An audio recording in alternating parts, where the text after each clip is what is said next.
हम लोग आज के लेक्चर में देखेंगे एनवेलप डिटेक्शन। ठीक है, लास्ट लेक्चर में हम लोगों ने क्या देखा था? हम लोग ने देखा था कि कैसे एक स्क्वायर लॉ डिमॉड्यूलेशन का यूज़ करके हम लोग एक एएम सिग्नल से मैसेज सिग्नल को निकाल सकते हैं या एक्सट्रैक्ट कर सकते हैं या डिमॉड्यूलेट कर सकते हैं। अब हम लोग जानेंगे कि एनवेलप डिटेक्शन कैसी टेक्निक है, इसमें हम क्या यूज़ करते हैं जिससे हम किसी एएम सिग्नल में से मैसेज या मॉड्यूलेटिंग सिग्नल के अप्रॉक्सीमेट वर्जन को डिटेक्ट कर सकें या निकाल सकें। ठीक, इस टेक्निक को हम लोग नॉन कोहेरेंट डिटेक्शन की श्रेणी में रखते हैं, इसी के कैटेगरी में आता है। नॉन कोहेरेंट डिटेक्शन का मतलब होता है कि रिसीवर एंड पर जो भी मेथड यूज़ किया जा रहा है, उसका ट्रांसमीटर एंड के जो मॉड्यूलेशन टेक्निक्स हैं, इनसे कोई लेना-देना नहीं है। ठीक है? तो इसे कहेंगे नॉन कोहेरेंट। लेना-देना नहीं है का सेंस क्या है कि अगर हम लोग मैसेज ट्रांसमीटर एंड पर कोई कैरियर फ्रीक्वेंसी यूज़ कर रहे हैं, तो रिसीवर एंड पर ये कोई जानकारी नहीं है कि ट्रांसमीटर एंड पे हम कैसा कैरियर यूज़ कर रहे हैं। वो कॉस यूज़ कर रहे हैं कि साइन यूज़ कर रहे हैं, उसकी फ्रीक्वेंसी क्या है, उसका एम्पलीट्यूड क्या है, उसका मतलब कैरियर सिग्नल का एम्पलीट्यूड क्या है, रिसीवर को इसकी जानकारी नहीं होती। ऐसी डिटेक्शन टेक्निक जहां पर यह जानकारी होती है कि ट्रांसमीटर एंड पर किस प्रकार का कैरियर यूज किया गया है, उसको हम लोग कोहेरेंट डिटेक्शन टेक्निक में रखते हैं। ठीक है, तो there are two detection techniques, one is coherent, one is non coherent. ये किस में आता है? नॉन कोहेरेंट टेक्निक में। ठीक है, इसमें ये जानकारी नहीं है कि ट्रांसमीटर एंड पर कैसा कैरियर सिग्नल यूज किया गया है। ठीक, इसमें मैंने अभी लास्ट लेक्चर में बताया था कि हमारे पास 3 बेसिक एलिमेंट्स होते हैं। एक है डायोड, एक है रजिस्टर और एक है कैपेसिटर। ठीक है, जिस एएम सिग्नल से हमें मैसेज को एक्सट्रैक्ट करना है, उसको हम इस पॉइंट पर अप्लाई कर देते हैं यहाँ पे। उसके बाद एक डायोड लगाते हैं, डायोड के बाद एक रजिस्टर लगाते हैं, ये इसको हम लोग लोड रजिस्टर भी कह सकते हैं, और इसके शंट में एक कैपेसिटर होता है। ठीक है, आप चाहें तो कैपेसिटर को पहले बना लें, रजिस्टर को बाद में बना लें, इससे कोई फर्क नहीं पड़ेगा क्योंकि ये दोनों एक दूसरे के पैरेलल हैं।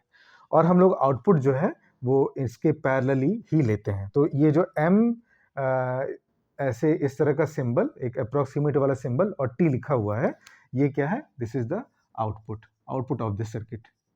ठीक है, और इत्तेफाक से इस सर्किट का आउटपुट हमारे ट्रांसमीटर एंड पे या मॉड्यूलेटर एंड का जो इनपुट सिग्नल था एमटी, उसी के आसपास होना चाहिए। देखिए, बड़ा कॉमन सेंस है कि आप कोई सिग्नल मॉड्यूलेट करके आप अपनी जगह से भेज रहे हैं और कहीं दूर वो जाकर रिसीवर द्वारा रिसीव किया जा रहा है, तो ऑब्वियसली आपकी वॉइस या आपका जो डेटा है या आपका जो पिक्चर है, वही वहाँ पहुँचना चाहिए, या हल्का सा डिस्टॉर्शन के साथ भी पहुँच जाए तो रिकॉग्नाइजेबल होना चाहिए, वो उस पहचान में आ जाए। तो इस तरह के जो कॉम्बिनेशंस हैं, इसमें हम इस चीज़ का ध्यान रख रहे हैं कि इनपुट पे हम जैसा मैसेज दें, आउटपुट पे भी लगभग वैसा सिग्नल मिले। तो यही वो लगभग सिग्नल है। ठीक है, मैंने कहा कि कोई भी चीज़, कोई भी सिस्टम परफेक्ट नहीं होता, तो ये एक अप्रॉक्सीमेट है। ठीक, ठीक, अब देखिए यहाँ पे ये जो डायग्राम है, ये डायग्राम आप इसे बखूबी वाकिफ हैं। मैंने इस पे आपको लेक्चर दिया था, आपने इसको अटेंड भी किया था, सुना था कि हमारे पास एएम सिग्नल का जो डायग्राम होता है टाइम डोमेन में, ऐसा ही होता है। ठीक है, ये कंडीशन वो है जब एम की वैल्यू 0 और 1 के बीच में थी। एम क्या था? Modulation index. ठीक है, एम क्या था? Modulation index. एम क्या होता है? Vm/Vc होता है, और इसका मान Vmax minus Vmin upon Vmax plus Vmin होता है। ठीक है, इसे कहते हैं मॉड्यूलेशन इंडेक्स। तो मॉड्यूलेशन इंडेक्स की वैल्यू इस केस में अंडर मॉड्यूलेशन का केस था और वो 0 से 1 के बीच में थी। ठीक है, तो हम एक प्रैक्टिकल सिनेरियो लेके चल रहे हैं। ये सिग्नल हमने अप्लाई करना है इस डायोड में और फिर देखते हैं क्या होगा। ठीक है, तो आपको पता है डायोड के नॉलेज से, बहुत अच्छे से पता है, डायोड आइदर फॉरवर्ड बायस में होता है या तो रिवर्स बायस में होता है। तो आप देखिए, अब जरा थोड़ा सा जूम करके देखिएगा, ये जो सिग्नल है इसमें एक पार्ट, सिग्नल का एक पार्ट पॉजिटिव है, फिर वो नेगेटिव हो रहा है, फिर पॉजिटिव, फिर नेगेटिव, फिर पॉजिटिव, फिर नेगेटिव। इसका मतलब कभी इस सिग्नल का मान पॉजिटिव है, कभी इस सिग्नल का मान नेगेटिव है। तो अगर इसी कंसेप्ट को डायोड के पी पर, डायोड के एनोड पर अप्लाई करें, ये डायोड का पी है, ये डायोड का एन है, पी पर अप्लाई करें, तो कभी पी पॉजिटिव होगा, कभी एन नेगेटिव, कभी पी पॉजिटिव होगा, पी नेगेटिव होगा। जब पी पॉजिटिव होगा तो डायोड फॉरवर्ड बायस में जाएगा, जब पी नेगेटिव होगा, मतलब नीचे वाला सिग्नल जब पहुंचेगा तो वो रिवर्स बायस में जाएगा। जब फॉरवर्ड बायस में जाएगा तो हम इसको शॉर्ट सर्किट कर देंगे, और जब रिवर्स बायस में जाएगा तो ओपन सर्किट कर देंगे। ठीक है, बड़ा सिंपल। तो डायोड के ऑन ऑफ स्विचिंग एक्शन पे ही ये काम कर रहा है। ठीक है, तो जब फॉरवर्ड बायस होगा तो इसको हम क्या कर देंगे, शॉर्ट सर्किट कर देंगे। ठीक है, थोड़ी देर के लिए अज्यूम कर लीजिए कि ये शॉर्ट सर्किट हो गया। ठीक है, समझने के लिए, क्योंकि इसके बाद एक फाइनल डायग्राम मैं बनाऊंगा जिससे जो हमारा फाइनल आंसर होगा कि इसका आउटपुट कैसा आएगा। ठीक है, ये शॉर्ट सर्किट हो गया। सपोज कर रहे हैं कि डायोड फॉरवर्ड बायस में, तो अब आप देखिए, जो भी सिग्नल है, जिस सिग्नल की वजह से ये फॉरवर्ड बायस में हुआ, वो सिग्नल सीधे सीधे लोड पर पहुंच गया ना, लोड पहुंच गया। कैपेसिटर उस केस में क्या हो जाएगा, चार्ज हो जाएगा। ठीक है, कैपेसिटर विल बी चार्ज्ड, और कैपेसिटर चार्ज कितने पे होगा, जो इस समय उतने ड्यूरेशन में जो पॉजिटिव पीक मिलेगा उस पर ये चार्ज हो जाएगा। ठीक ठीक है, अब क्या होगा, अब थोड़े ही समय के बाद ये सिग्नल नेगेटिव जा रहा है, नीचे जा रहा है, तो उस केस में यहाँ पर जो डायोड हो जाएगा वो रिवर्स बायस हो जाएगा। रिवर्स बायस का मतलब ओपन सर्किट, और ओपन सर्किट के केस में यहाँ का सिग्नल आउटपुट पे पहुंच ही नहीं पाएगा।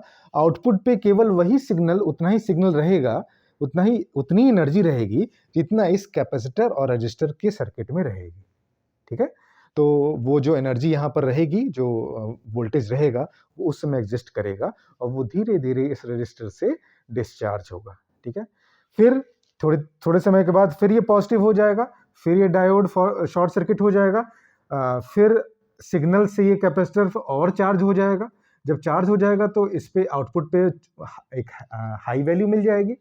फिर अगले ही ड्यूरेशन में जब ये नेगेटिव साइकिल मिलेगी तो डायोड रिवर्स बायस में चला जाएगा। तो अब ये जो कैपेसिटर जो चार्ज हुआ था, वो कैपेसिटर की चार्ज वैल्यू इस रजिस्टर पे ड्रॉप होगी, और एक वहाँ पे डिस्चार्जिंग ऑफ कैपेसिटर हो जाएगा। तो कुल मिला के यहाँ पे क्या हो रहा है, charging of capacitor and discharging of capacitor, फिर चार्जिंग, फिर डिस्चार्जिंग, चार्जिंग डिस्चार्जिंग, इस तरह से हो रहा है। लेकिन हम केवल ये कह के छोड़ दें कि चार्जिंग डिस्चार्जिंग हो रहा है और इसी से आउटपुट मिलेगा, ये अनक्लियर रहेगा आप लोगों को। क्यों? क्योंकि चार्जिंग डिस्चार्जिंग में जो टाइम कांस्टेंट है वो कितना है, कितना होना चाहिए, और क्या कंडीशन होनी चाहिए कि हमें आउटपुट अच्छे से अच्छा मिले। जो मैं कह रहा हूँ कि आउटपुट आपको अप्रोक्सीमेट मिले, तो अप्रोक्सीमेट तो कम से कम मिले, ऐसा ना हो कि बिल्कुल कम या फिर ना ही मिल पाए। तो किसी एक कंडीशन होती है जिसको फॉलो करते हैं, जिसको फॉलो करना चाहिए इस सर्किट को, जिससे हमें आउटपुट पे प्रॉपर मैसेज सिग्नल मिले, अप्रोक्सीमेट सिग्नल मिले। ठीक है, तो ये है हमारी सर्किट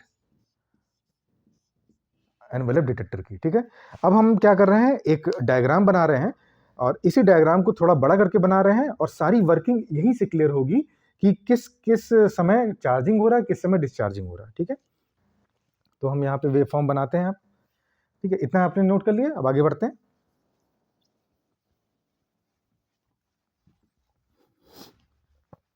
तो यहाँ पे हमारे पास एक एएम वेव, हम मान के चलते हैं कि we have an AM wave. ठीक है, और एएम वेव को थोड़ा बड़ा मैं बनाता हूँ, लाइक दिस। ये है आपका एएम वेव। ठीक है, थोड़ा सा छोटा कर दो।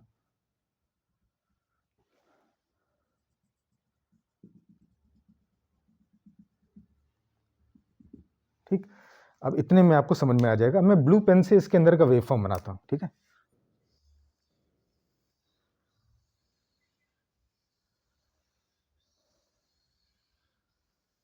ठीक, यहाँ पे ये टच हो गया, थोड़ा सा दूर बनाते हैं। तो सर्किट आपको आपके ध्यान में रहे, सर्किट मैं इस वाले स्क्रीन पे फिर से बना दे रहा हूँ, ताकि सर्किट में कोई बड़ी चीज़ नहीं है। एक कैपेसिटर लगाना है, एक रेजिस्टर लगाना है। तो ये है सर्किट आपकी, एक डायोड, एक कैपेसिटर, एक रेजिस्टर। पहले पहले रेजिस्टर लगाया था मैंने, मैं रेजिस्टर लगा देता हूँ, फिर कैपेसिटर। ठीक, तो ये सर्किट है, ये हमारा आउटपुट है, यहाँ पे हम आउटपुट लेंगे। ठीक है, आउटपुट। ठीक है, आइए देखिए, मैं बीच में एक डॉटेड लाइन से ये क्लियर कर दूं कि कितने पार्ट में पॉजिटिव होगा, कौन सा नेगेटिव होगा। मतलब इसके ऊपर, इस डॉटेड लाइन के ऊपर वाला पार्ट पॉजिटिव, इसके नीचे वाला नेगेटिव। ठीक, तो सी, जब ये पॉजिटिव हाफ साइकिल, पहली बार पॉजिटिव हाफ साइकिल आएगा, तो क्या होगा, ये डायोड शॉर्ट सर्किट हो जाएगा और आउटपुट वोल्टेज इसकी पीक वैल्यू पे मिल जाएगा। तो मैं यहाँ देखिए डार्क कर रहा हूँ। ठीक है, मैं मान के चल रहा हूँ कि ये कैपेसिटर पहले हाफ साइकिल के पहले पॉजिटिव साइकिल के टॉप पर जाकर चार्ज हो गया, टॉप वैल्यू पे चार्ज हो गया, हाईएस्ट वैल्यू पे चार्ज हो गया। ठीक, अब क्या है देखिए, अब उसके बाद इनपुट सिग्नल डिक्रीज कर रहा है। जब इनपुट डिक्रीज कर रहा है तो आप देखिए कि यहाँ की वैल्यू डाउन हो रही है। यहाँ पे बना देते हैं, डायोड को बना देते हैं। अब यहाँ की जो वोल्टेज वैल्यू है, पी की वैल्यू अब डाउन हो रही है। ठीक है, इसके एन की जो वैल्यू है, मतलब इसके यहाँ पर आउटपुट पे जो वैल्यू है, सपोज करिए के है, सपोज करिए के वैल्यू है, और पी, इसके पी साइड पर जो इनपुट की वैल्यू है वो के से कम हो जाए। जैसे ही के से कम हो जाएगी तो हम ये कहेंगे रिवर्स बायस में आ जाएगा। इसका मतलब है कि जैसे ही ये नीचे जाना स्टार्ट करेगा, ये नीचे जाना स्टार्ट करेगा, और नीचे जाते जाते जाते के की वैल्यू जो ऑलरेडी इसके पास पहले से वैल्यू, कैपेसिटर के पास चार्ज वैल्यू थी, उससे डाउन हो जाए पी की वैल्यू, तो क्या हो जाएगा, ये डिस्चार्ज होगा। तो अब ये जब डिस्चार्ज होगा तो ये जो पाथ होगा, ये पाथ इसको फॉलो नहीं कर पाएगा। ठीक है, इसको फॉलो कराने के लिए बहुत ही हाई फ्रीक्वेंसी ऑपरेशन या इसका टाइम कांस्टेंट बहुत ही कम होना चाहिए।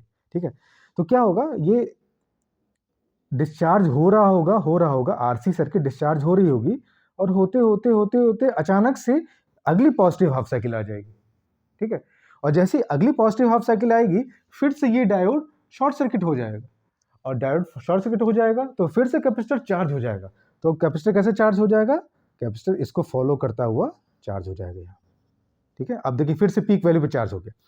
अब क्या हो रहा है, ये डाउन हो रहा है। ठीक है, ये डाउन हो रहा है, लेकिन ये इनपुट डाउन हो रहा है, लेकिन आउटपुट अभी डाउन नहीं हो रहा है, क्योंकि आउटपुट कैपेसिटर के क्रॉस ऑलरेडी है।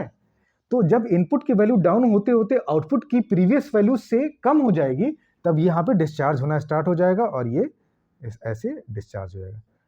तो ये डिस्चार्ज हुआ।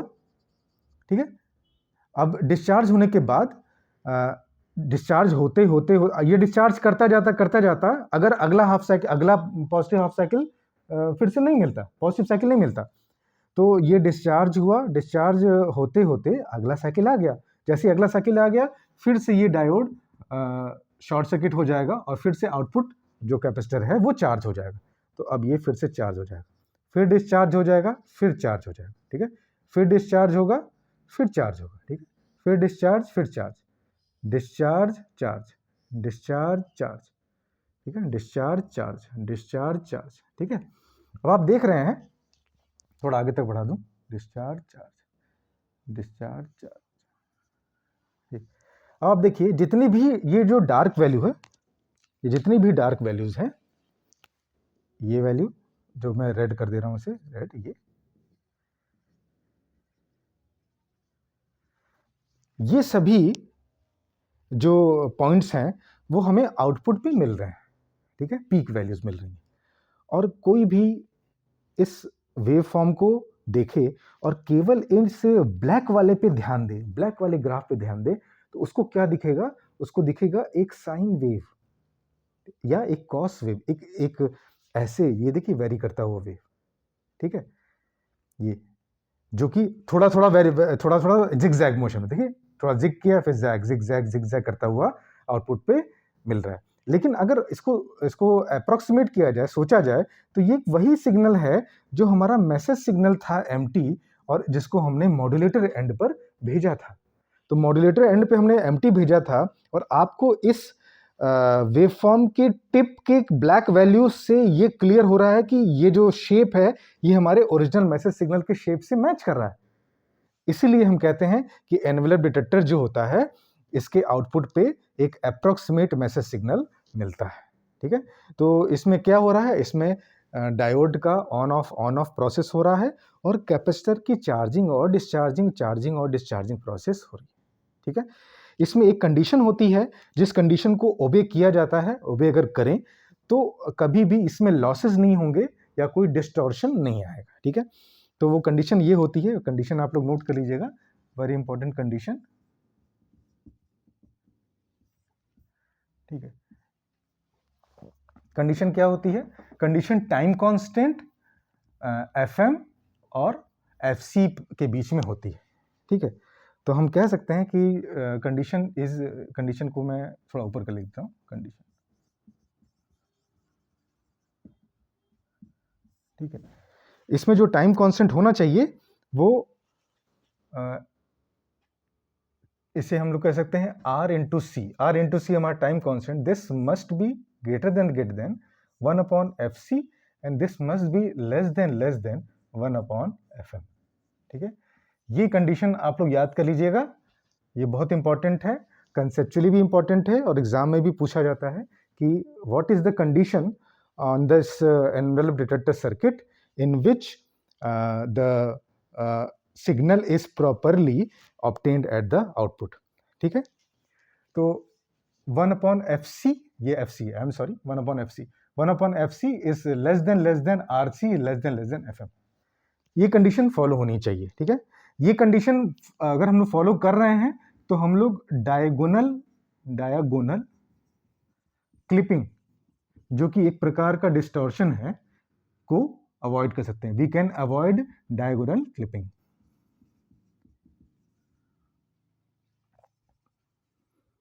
ठीक है? डायगोनल क्लिपिंग को अवॉइड कर सकते हैं। ये क्या है? एक प्रकार का एरर है या डिस्टॉर्शन है जिसको हम लोग हटा सकते हैं। डायगोनल क्लिपिंग क्या होती है? जब पीक डिटेक्ट करते करते कुछ पीक को, कुछ सिग्नल के, कुछ कैरियर सिग्नल के पीक को ये डिटेक्ट नहीं कर पाता और बीच में ही किसी और पीक पे पहुंच जाता है, तो इसे कहते हैं डायगोनल क्लिपिंग। मान लो कि ये वाला पीक कैपेसिटर ने डिटेक्ट किया और इस पीक के बाद बीच के 2-3 पीक्स छोड़ के वो अगले पीक्स को डिटेक्ट करने लगा, तो इस तरह की ये क्लिपिंग हो जाती है। इसको हम लोग कहते हैं डायगोनल क्लिपिंग, ये एक प्रकार का डिस्टॉर्शन है और अगर हम ये कंडीशन फॉलो करते हैं तब हमारा किसी भी प्रकार का कोई भी डिस्टॉर्शन नहीं आएगा। तो this is the working of envelope detector circuit which is the second demodulation technique of am signal, ठीक है? तो इससे रिलेटेड कोई भी अगर आपको क्वेरी हो तो आप मैसेज बॉक्स में मैसेज करके मुझसे पूछ सकते हैं और यहाँ पे एएम का डीमॉड्यूलेशन हम अपने एंड से खत्म करते हैं, ठीक है? Okay, thank you.